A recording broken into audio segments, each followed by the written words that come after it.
ATN নিউজের নিয়মিত আয়োজন আমাদের কথার আজকের পর্বে স্বাগত জানাচ্ছি আমি রবিউল ইসলাম রবি। প্রিয় দর্শক, আমাদের কথায় তুলে ধরা হয় সমসাময়িক বিষয় নিয়ে সাধারণ মানুষের মতামত। দেশে হাম আক্রান্ত হয়ে কমপক্ষে 36 জনের মৃত্যু হয়েছে। প্রতিরোধে সামনের সপ্তাহে আসছে টিকা। আমাদের কথার আজকের পর্বে তুলে ধরব এ বিষয়ে সাধারণ মানুষের মতামত।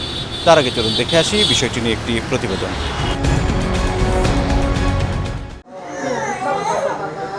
সাধারণত 9 থেকে 15 মাস বয়সী শিশুরা ভাইরাসজনিত রোগ হামে আক্রান্ত হলেও এবার 9 মাস বয়সের আগেও আক্রান্ত হচ্ছে শিশুরা, যে কারণে ঢাকার সংক্রামক ব্যাধি হাসপাতাল ও শিশু হাসপাতাল সহ দেশের বিভিন্ন হাসপাতালে বাড়ছে আক্রান্তদের ভিড়। পাবনা থেকে আসছে, কুটরি সারা শরীরে লাল লাল র্যাশ বের হয়, শরীরে চুলকায় আর কাশি আছে, মুখে ঘা, তার জন্য খাইতে পারে না।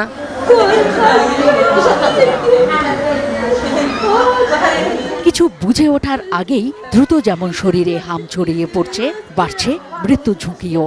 রাজধানীর বিভিন্ন হাসপাতালের সাধারণ ওয়ার্ডে সিট না থাকায় বারান্দার ফ্লোরে সেবা নিতে হচ্ছে অনেকেই। বেডই পাওয়া যাইতেছিল, সবাই দেখেন বারিং দেয় কি করতেছে, নোংরা জায়গায় যে বেড পাতায় রয়েছে, বেড নাই, ওয়ার্ডেও খালি নাই। স্বাস্থ্য অধিদপ্তরের এই কর্মকর্তা জানান, হাসপাতালগুলোতে মৃত্যুর সংখ্যা কম হলেও রোগীর সংখ্যা বাড়ছে। এখনো পর্যন্ত 764 জন ডায়াগনোসিস হয়েছে, নিশ্চিত করা গেছে এতজন হামে আক্রান্ত রোগী। 764 জন কনফার্ম ডায়াগনোসড মেজেলস হামের রোগীর ভেতরে ঢাকাতে ডায়াগনোসিস হয়েছে 245 জন। মেজেলসের যে র্যাশ বের হয়, শ্বাসকষ্ট হয়, নিউমোনিয়া হয়, এই ধরনের কিছু প্লাস মাইনাস কমপ্লিকেশনস নিয়ে রোগী মারা গেছে প্রায় 36 জন। তবে স্বাস্থ্যমন্ত্রী ও সচিব জানান, পরিস্থিতি সামাল দিতে সরকার প্রস্তুত। মিজেলসের আক্রমণের ভিতরে আমরা যে র্যাপিডলি ভেন্টিলেটর এবং আইসিইউ ইউনিট এবং ওয়ার্ডের ব্যবস্থা করেছি, অতীতে কোনোদিন হয়নি। আমরা টিকা আনার জন্য 604 কোটি টাকা বরাদ্দ করেছি। মিনিস্ট্রি অফ ফিনান্স কমিটিতে সেটা পাস হয়েছে। দ্রুত গতিতে ইনশাল্লাহ আমরা ভ্যাকসিন আনবো। আমাদের এই টিকার যে পেমেন্টটা, এটা কিন্তু আমাদের অলরেডি আমরা ইউনিসেফকে পেমেন্ট করে ফেলেছি। টাকাটা ইউনিসেফের কাছে আছে। এখন পারচেজ কমিটির মিনিস্টার পেয়ে গেলে আমরা তাদেরকে শুধু অর্ডারটা দিব এবং আমাদের টিকা চলে আসবে ইনশাআল্লাহ। আমাদের মাহফুজা মুসলেহি, এটিএন নিউজ, ঢাকা। প্রতিবেদনটি দেখলাম, এবার চলুন দেখে আসি সাধারণ মানুষের মতামত। না, হামের বিষয়ে আসলে সরকারের একটু পদক্ষেপ নেওয়া উচিত। আসলে সাধারণ মানুষজন ক্ষতিগ্রস্ত জন না হয়, এটার জন্য আমাদের একটা আবেদন রইল সরকারের কাছে যে সবার প্রতি একটু নজর থাকে গ্রাম অঞ্চলে, এবং কি সব জায়গায় তো সবাই তো আর জানে না। হাম হলে ট্রিটমেন্ট তো জরুরি, বিশেষ করে প্রচুর ফ্লুইড খেতে হয়, কিছু রেস্ট্রিকশন আছে, সতর্কমূলক ব্যবস্থা নিতে হয়, ডক্টরদের কাছে নিতে হবে, এবং ডক্টররা সেটা যে প্রিভেনশন দিবে বা যেভাবে দিবে সেটা আমাদের আপামর সবাইকে মেনে চলতে হবে। তাহলে যেমন আমরা কোভিডের মতো একটা বিশাল রোগের সাথে ফাইট করে আমরা এখন পর্যন্ত আল্লাহর রহমতে বেঁচে আছি, হামটাকেও সেভাবে আমরা উতরাতে পারবো আশা করি। এবং একটি রোগের কারণে যখন মারা যাচ্ছে তখন সবচেয়ে বেশি কষ্ট পাচ্ছে মা।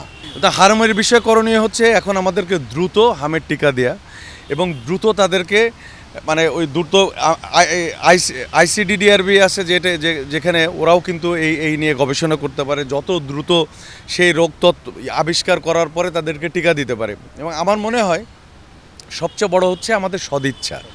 আমাদের আসলে সদিচ্ছার অভাবের কারণে আমাদের হয়তো কোনো ব্যাপার হচ্ছে যে তারা খেয়ালই করেন না। এটা তো নতুন একটা রোগ না, এটা পুরাতন একটা রোগ, কিন্তু এটার সতর্কতা সরকারের অনেক আগেই নেওয়া উচিত ছিল, এটা আমি মনে করি। এখন সরকার পরিবর্তনের জন্য হয় নাই, সরকার পরিবর্তন হয়েছে, প্রশাসন তো ছিল।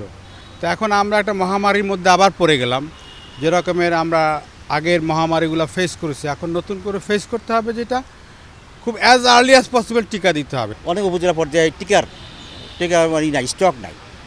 এখন সরকার সিদ্ধান্ত নিচ্ছে তারা টিকা আনাবে, তা আনাতে তো সময় লাগে, হঠাৎ করে তো আর একদিন বা দুদিন হয় না। এটা আমদানি করবে, বিদেশ থেকে আসবে, সময় লাগবে আর কি। এখন সরকার এখন পদক্ষেপ নিচ্ছে, মন্ত্রী সাহেব দেখলাম যে বিভিন্ন সরকারি হাসপাতালে যাচ্ছেন, কিছু অনিয়মও পাচ্ছেন, ডাক্তারদের উপর অসন্তুষ্ট হয়েছেন যে তারা পদক্ষেপ নিচ্ছেন না। তো এটা এই ব্যবস্থা আগের থেকেই রাখা দরকার ছিল। চট্টগ্রাম মেডিকেল কলেজ সূত্রে জানানো হচ্ছে যে অল্প বয়সী, অর্থাৎ যাদেরকে এখনও ইপিআইয়ের যে প্রোগ্রামগুলো বাংলাদেশে চালু আছে, ইপিআই 6টি টিকা দেওয়া হয়, সেই টিকাগুলো চলমান রয়েছে এবং পর্যাপ্ত টিকা রয়েছে। তবে যারা একদম শিশু অর্থাৎ 6 মাস 7 মাস বয়সী তারা একটু আক্রান্ত হচ্ছে বেশি। তো এই নিয়ে এটি নিয়ে যে নিয়মিত অনুষ্ঠান আমাদের কথাতে অনুষ্ঠানে আপনাদেরকে স্বাগত জানাচ্ছি। আমি চট্টগ্রাম থেকে মনির ইসলাম পারভেজ। সাধারণ মানুষ কী বলছে আমরা এখন সেটি শুনে নেব। তো গতকালকে তো ডাক্তার দেখাইছি, আজকে তো এখনও অপেক্ষায় আছি, বাকিটা বা ডাক্তারের পরামর্শ পরেও দেখুম আর কি। এখনও মোটামুটি ট্রিটমেন্ট যা করছে তুলনামূলক ভালো আছে। টিকা সম্ভবত একটা দিছে, আর পরবর্তী আর দিতে পারে নাই। আমার বাচ্চার বয়স এখন 1 বছর 8 মাস। তো আমার সম্পূর্ণ টিকা দেওয়া হয়েছে, বুঝছেন। তো এই ডাক্তার আমি আগে আমার গ্রামের বাড়িতে অর্থাৎ হাটাদারিতে দেখাইছি, ওখানে ওরা ওষুধ দিয়েছিল, ওষুধ দেওয়ার পরে মানে জ্বরটা কমতেছে না, যে আমি তাড়াতাড়ি মেডিকেলে নিয়ে আসি। তো এখন আজকে সকালে এখন দেখতেছেন আমি তো গাম বের হচ্ছে, আপনারা দেখতেছেন, ঠিক আছে। তো এই ওষুধ টষুধ নিয়ে আসছি, আল্লাহর মতো এখন একটু আগের থেকে মনে হয় ভালো লাগবে। ধীরে ধীরে ভক্তি হচ্ছে গায়ের জ্বর উদ্য নিয়ে হাসি জ্বর নিয়ে ভক্তি হচ্ছে। তখন আরও ওই বেডে ছিলাম, এ বেড থেকে আমাদের রেখে এ বেড আনে দিছে। এখন পর্যন্ত জ্বর 102-3 টাকার জ্বর। টিকা দিতে পারছে না দেখি, ওই সময় সর্দি কাশি জ্বর গায়ের জ্বরটা আছে, ওই সময় আমরা টিকা দিতে পারছি না। হাম আক্রান্ত হয়ে সারা দেশে অন্ততপক্ষে 6টি শিশুর মৃত্যু হয়েছে। সারা দেশের ন্যায় সিলেটেও বাড়ছে হাম আক্রান্ত রোগীর সংখ্যা। আগামী সপ্তাহে আসছে হাম আক্রান্ত রোগীদের জন্য টিকা। এ বিষয়ে কি বলছেন সিলেটের সাধারণ মানুষ, শুনবো আজকের আমাদের কথায়। আপনাদের সঙ্গে আছি আমি কামরুল ইসলাম মাহির। সিলেটে ইদানিং আপনি জানছেন যে হাম রোগীর সংখ্যা বাড়ছে এবং এটা আসলে আশঙ্কাজনকভাবেই বাড়ছে আমরা বলবো। কারণ গত কয়েকদিন অন্তত 30 জন শিশু, 26 তারিখ থেকে এখন পর্যন্ত 30 জন শিশু হাম রোগে আক্রান্ত হয়েছেন। কিন্তু দুর্ভাগ্যের বিষয় সেটি হলো যে হাম পরীক্ষার জন্য যে পদ্ধতি বা যে ব্যবস্থা সেটি কিন্তু এখনও নেই সিলেটে, এবং এটার জন্য 3 দিন 4 দিন কোনো কোনো ক্ষেত্রে 5 দিন অপেক্ষা করতে হয়। এটি একটি বিড়ম্বনার বিষয়। হাম রোগ হয়েছে মানে এই রোগটা হচ্ছে মানে ছোঁয়াচে রোগ, একে তো অন্যের কাছে চলে যায়। এর ফলে এখানে যারা হাম রোগ আছে সবাইকে মানে এখানে দেওয়া হয়েছে। তখন এই রোগের চিকিৎসা মোটামুটি আমাদের এখানে উসমানীতে নেই, এজন্য জায়গায় দেওয়া হয়েছে। তো এখানে আসার পর আমার পেশেন্ট মানে হাম হয়েছে ওইটা আমি বলতে পারি নাই, ওইটা আমি জানি না। জানার পর যখন ডাক্তার পরীক্ষা করছে, জানার পর মানে ওইটার যে পরীক্ষা দেখটা এটা মানে ঢাকা পাঠায় দেওয়া স্থায়ী সিলেট, মানে এটা পরীক্ষার কোনো নাই, এইটার ল্যাব নাই।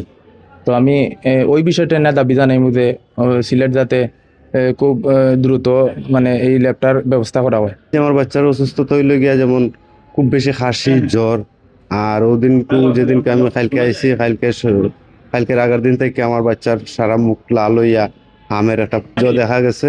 আমার ওখানে আবার ট্রান্সফার করছে, ওখানেও ট্রান্সফার করার পরে আমার বাচ্চা ওখান থেকে কিছু ওষুধ দিয়া দিছে। ওখানে আবার পরেও আমার বাচ্চারে অনেক ওষুধ দেয়, অনেক ধরনের ওষুধ চলে।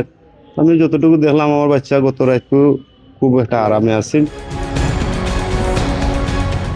এই ছিল আমাদের কথার আজকের আয়োজন। আমি রবিউল ইসলাম রবি ছিলাম আপনাদের সঙ্গে। আবার দেখা হবে নতুন কোনো বিষয় নিয়ে, নতুন কোনো পর্বে। সেই পর্যন্ত সবাই ভালো থাকুন, সুস্থ থাকুন, সঙ্গে থাকুন এটিএন নিউজের।